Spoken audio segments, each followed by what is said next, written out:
Hey, but this is Zacchaeus with another live word of the day. Thank you for tuning in. Thank you for tuning in. But on today's episode, yes, I was able to watch the Sean Combs documentary produced by 50 Cent Jackson, and it is on Netflix. I was able to watch four episodes and of the documentary, and I call my episode now the reflection on the documentary of Diddy. Now, this documentary, it just showed me that when I watched it, especially the beginning episode, when it talked about his life and dive into Diddy's life and his family life. But I'm gonna share my thoughts. So join me as I share my reflection on a documentary that I just seen, the Diddy documentary on Zacchaeus with another live word of the day, produced by 50 Cent Jackson. Now, 50 Cent dived into his childhood. Now, Sean Diddy Combs was born November 4th, 1969. And it just went back, way back. He went way back with him, sharing his childhood and diving deeply into his mother and father. And as I watched the documentary, he spoke a little bit about his mom, Janice Combs, and his father, Melvin Earl Combs, who was pretty much known to be a drug dealer. His father died in 1972 at age 33. And according to the documentary, the father was a music. The father was murdered in 1972.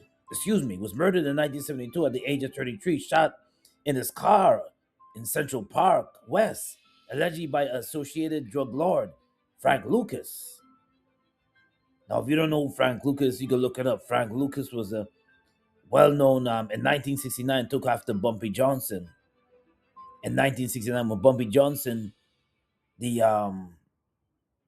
drug lord, black mafia drug lord, died in 1969, Frank Lucas take over. If you watch that movie called by Denzel Washington, that Frank Lucas played by Denzel Washington, you know what I'm talking about. Just it may be on Netflix. I don't think American Gangster is on Netflix anymore, but the documentary reflecting on went way back to Diddy's dad.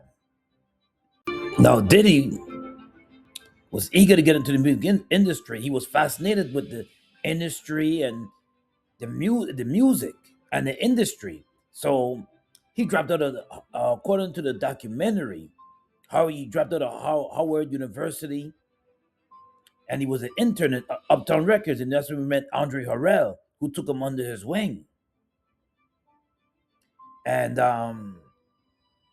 he was a quickly rising talent. Director developed stars like Mary J. Blige. The history goes on, and let him launching his own label, Bad Boy Records. After being fired in 1993, he didn't become an internet mogul initially, but was a music mogul, leveraging his skills at Uptown to become a major force in the R&B and hip hop world. So Diddy wanted this. Diddy was pushing for this, and he was an eager young man just to get into the industry and to make an impact with the artists he put under his wing, like Biggie, and first starting off with Craig Mack, and then going into Biggie Smalls and Craig Mack. That's my man, the Notorious B.I.G. What's the deal? What's going on? That's my man, Craig Mack. It's my foundation, you know what I'm saying? It's my life right here. We all need each other to live and breathe, and that's the way we treat each other. Tell me how you came out of all of, I know you're a big fan of rap. I know you know 1,000,001 rap artists. How did you come to sign these two I'm gonna let them tell you, artists here? Tell them the story. Okay, go ahead, Big. I had did a joint for the Source magazine, and my man Matty C got with Puff, and Puff said he wanted to do something new for Uptown, and he heard the little garbage demo, you know. That's my man, the Notorious B.I.G. What's the deal? What's going I'm kicking new flavor in your ear. There's a brand new flavor in your ear by Craig Mack. That took Bad Boy to the Bad Boy in the map of golden era hip hop in 1994, and Biggie was the icing on the cake. And what I liked about what the documentary, 50 Cent's documentary portrayed at this part is when he's, and which is true, which I believe is true. Diddy was not into drugs. Diddy was not even into intoxications and dabbling with any drugs. He's a youth coming out of Uptown, and he just wanted to make a difference, an impact in hip hop. And Bad Boy did that. It left a footprint. It was an undeniable footprint in golden era hip hop. It was part of the puzzle. And but when you dance with the devil, this is what the devil does to you. For like the weekend of the 14th when the soundtrack comes out? If so, bump somebody. I thanks. I love you, man. I got my MTV out. Savage! I'm a savage! Oh! I'm a savage! Whatever I want, I'm going to get! Whatever I want, I have to get! Yes!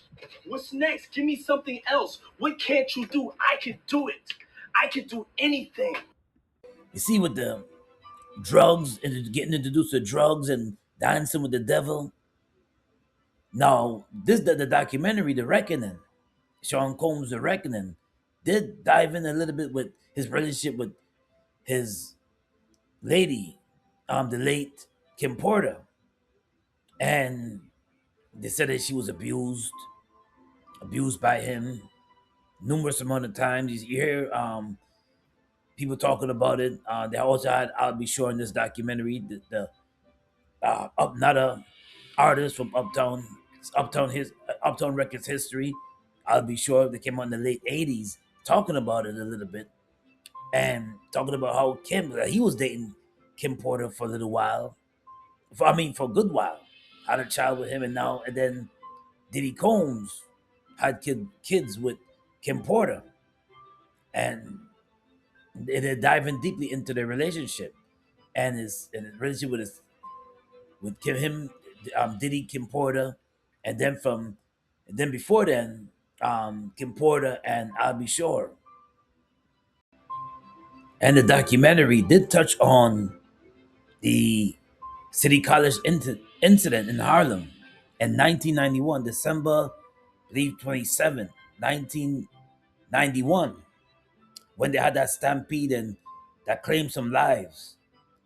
To claim some lives in that stampede, some event that he was thrown in a college, a city college, the CUNY College and City College, and they claimed and he was believe he was blamed for that one. He had to be blamed for that one because it was an event that could have been more regulated, an event that could have been more officers on the scene because it was populated, overly populated. And the documentary did show that the gymnasium was overly populated, and it became a disaster because when the stampede happened, some people lost their lives, and it became a disaster. And believe it or not,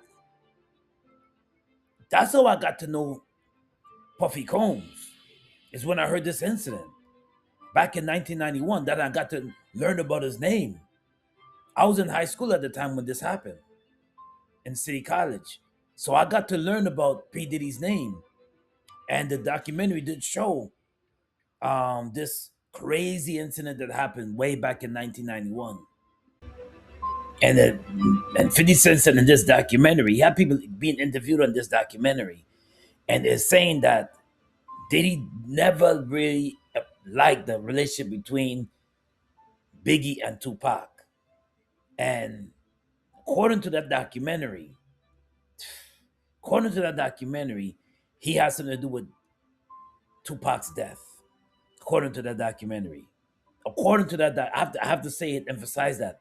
According to that documentary, Diddy has something to do with the death of Tupac. And in 19, and well, he died in what 96. Tupac was assassinated and died in 96. Didn't die right away, but he died in 96. Biggie murdered in 97, 1997. And you watch that documentary, all fingers point to Diddy. All fingers point to Diddy if you watch that documentary. And Diddy didn't go into since 1999 with his relationship with J Lo, which was a not so long relationship, but the documentary did touch on that too as well. And believe it or not, man, that the crazy violence that took place in that nightclub with the shooting that took place in that nightclub, J Lo had to just separate from him from right there, get away from him because, and it did show that in the documentary. I don't want to blow the whole documentary. The documentary goes in depth into more detail about J Lo and Diddy. You see, December 27th, 1999, when that shooting went down in that nightclub in New York City,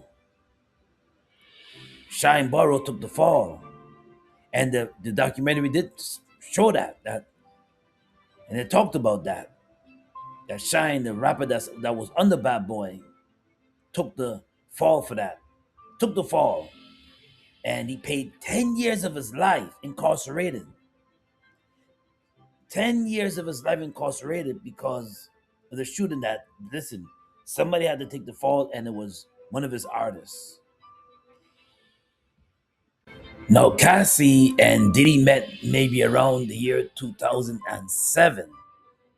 2007. And all Cassie wanted to do was to sing because the documentary that showed Cassie was young Cassie meeting Diddy and young Cassie around Diddy. And all she wanted to do was sing, get her name out there. Um, this time, Bad Boy has exploded on them. I mean, they went to orbit. Bad Boy around that time. You know, they were taking off, and with numerous amount of artists, not just um, Mary J. Blige and Faith Evans and Total and 112. This list goes on of how many artists exploded with Bad Boy. This goes on. Mace. I can go on and on and on. A lot of artists. And Cassie wanted a piece of the pie. Coming from Connecticut, she wanted a piece of the pie, and she wanted it. But at this time, Diddy was already contaminated with drugs, and it contaminated and just sold to the industry. And Cassie, and he took advantage of Cassie. But Cassie wanted the fame and fortune. Not all that innocent. Yes, that video was very bad, very bad, very bad. The video that showed him beating Cassie in the hotel back in 2016, that was a terrible thing to do to any woman. No woman deserves that. And she stayed and she endured that because she wanted the fame and the fortune. She wanted to sing, she wanted to put her name out there. But the sacrifices you had to do to sell your soul, the sacrifices and the things you got to go through to sell your soul. Mm. And in this documentary, it spoke about Kid Cudi's quiet relationship with Cassie and how Diddy was angry and rumors. The documentary did speak on it, talking about exploding the car. Talked about when he was not he was that he was gunning for him, trying to get him because Diddy wanted to have his cake and eat it too. He wanted to see other women fool around and have freak offs and um, having Cassie have sex with other men, but he was definitely not fond of the relationship between him. But he was definitely not fond of the relationship between Cuddy and Cassie. Not fun at that at all. Not fun at fond of that relationship at all.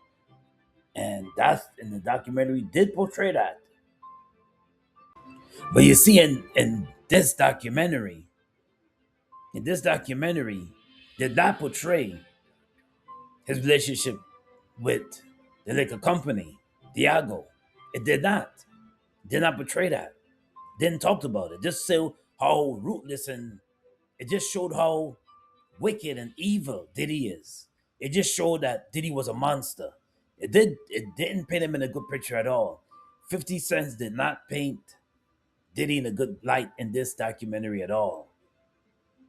Did not at all. You know, in the beginning, his beginning his humble upbringing and his youthful and his childhood, that was okay. But as the documentary going on to the other episodes, it showed Diddy as a. You ever seen the documentary with what's it called, with R. Kelly, escaping R. Kelly? You ever seen that? The same way this documentary portrayed that too. The same way that how they painted Diddy as a wicked man, and he did some wicked things. Yes, not going to deny that. Yes, but there's other people that have freak offs too. Diddy's not. I'm gonna say that Diddy's not the only one. He just Diddy is just used as the sacrificial lamb. Be honest with you. And this liquor company right here, Diago, when he sued them and won because of racism. Diddy sued Diago because Diago wanted to put out the liquor and wanted to stereotype black people in the marketing, and and Diddy was not having it. So Diddy sued the liquor company, sued because they didn't agree with the terms. And they had a dispute, and they didn't like that. Diago, the liquor company out of London, did not like that. The powers that be did not like that. So they wanted to give him a spanking. They wanted him to so the 2016 um released that tape, that video on Cassie getting beaten by him in the hotel in 2016, and Cassie coming out and speaking against him and saying what all these things triggered because he defeated the liquor company. They lost and he won, and they was like, oh no, we gotta teach him a lesson. This is where all these things came out. Arrested, his son's arrested at his California property, and went to New York and arrested, and still he's still incarcerated. So it did not. This documentary did not portray him in a good light, and I thought they would have started off with him suing the liquor company. It didn't mention the liquor company at all. It just didn't. It just didn't. But this is the root of what exposed them. But I believe this: whatever's in the dark may come to light. You see, with all the freak offs and all the was it the baby oil, Johnson and Johnson's baby oil, and everything. Not Diddy's not the only one that do things like that. There's a lot of people, but he's just a sacrificial lamb. And the truth of the matter is that they had to they had to give him a spanking. They're like, nah, he did wrong. Yes, he did some wicked things. Some wicked things. If we go to this podcast, Art of Dialogue, you see his former bodyguard Gene Deal talking about him. Yeah, the things that you have to sacrifice. And Diddy sold his soul. Because I'm gonna say it again. Not every when you're rich and you're wealthy, but be with a billionaire. You see, Diddy when he gets released in prison is still a billion. He's still a rich man. He's still being released as a rich man, and But what he had to do to sell his soul, he had to do a lot to sell his soul. That's why in a, I think I did a video on Diddy too as well when I talked about him sitting in a room crying his heart out, crying his heart out because the things he had to sacrifice and the things he had to sell his soul for. He had to give up your when you sell your soul, you give up your character. You give up who you are. But when you dabble it in drugs, you're no longer the same person. You're no longer uh, the same rational person. And you sold your soul to the devil and you dance with the devil, and these are the results. These are the results. Now, the live word of the day is coming out of Mark chapter 8, verses 36. For what does it profit a man to gain the whole world and lose his soul? And to be in that industry, you have to sell your soul. Diddy sold his soul to the devil. Sold his soul. You make choices. Cassie sold her soul so she can be a part of it. The free calls and be a part of and because she wanted to get her name out there. She didn't walk away. It just so happened that that was leaked. That tape was leaked, and everything was exposed out on the table. Out on the table. But this is Zacchaeus with another live word of the day. God bless and be safe out there. Peace and blessings. Until next time.